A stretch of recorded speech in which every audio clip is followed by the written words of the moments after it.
Le jeu permet à l'enfant de se structurer seul et en groupe.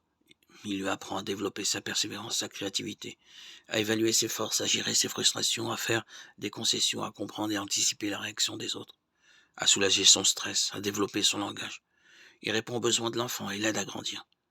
L'enfant, à travers le jeu, a besoin de se dépenser, d'évacuer l'énergie, de découvrir son corps. Il lui permet de développer son imagination, sa créativité, de rêver, d'entrer dans de nouveaux univers, de créer des personnages auxquels s'identifier. Le jeu permet d'évoluer en groupe, d'entrer en relation avec autrui, d'intégrer et de respecter des règles, de positionner l'adulte comme référence de l'autorité, de se découvrir leader, stratège, parfois négociateur. Il apprend aussi à perdre ce qui entraîne des plaisirs et frustrations. Il développe l'intelligence, apporte des connaissances, exige de comprendre les règles, d'adapter une variante, d'élaborer une stratégie, une tactile, seul ou en groupe. Il développe l'esprit de compétition, apprend à se surpasser, à donner le meilleur de soi-même. Le jeu permet l'ouverture de l'âme, surtout lorsque l'imaginaire choisi est appelé à le porter vers le beau, le bien, le vrai.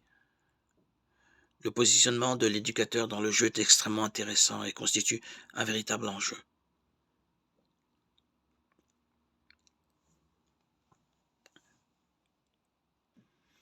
Tout en ayant un sens, une direction, il relève de la gratuité et possède ainsi une vertu thérapeutique, voire libératrice.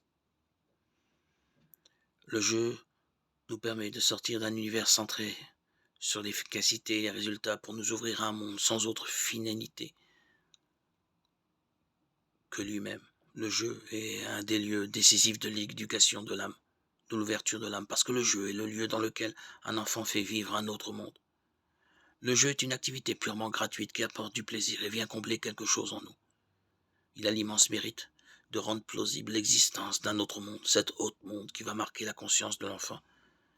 Si le cœur de l'enfant a été habitué à se déployer dans cet autre monde, alors cet autre monde, ce monde spirituel, ce monde invisible sera plausible. Il aura une possibilité d'existence. Il aura une crédibilité pour l'enfant. Il y a deux sortes de jeux, le jeu organisé ou le jeu libre. Le premier est organisé souvent avec l'aide d'un adulte, avec des règles, des équipes, un arbitre.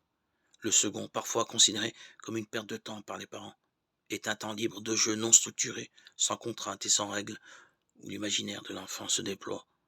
L'enfant a besoin de choisir son jeu, de jouer seul, de rêver. Non, non, il ne perd pas son temps. Ici, j'ai parlé du jeu chez l'enfant, élément clé de son éducation, à la vie. Mais reconnaissons que nous aussi, adultes, nous aimons jouer.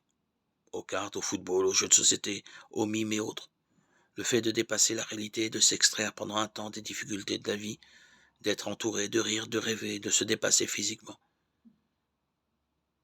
Le jeu nous apporte un immense plaisir, nous permet de mieux appréhender le réel ensuite.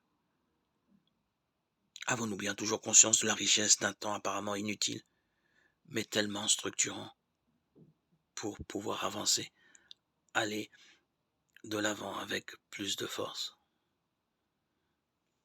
et suivre les objectifs qu'on s'est fixés? Non, non, le jeu n'est pas une perte de temps.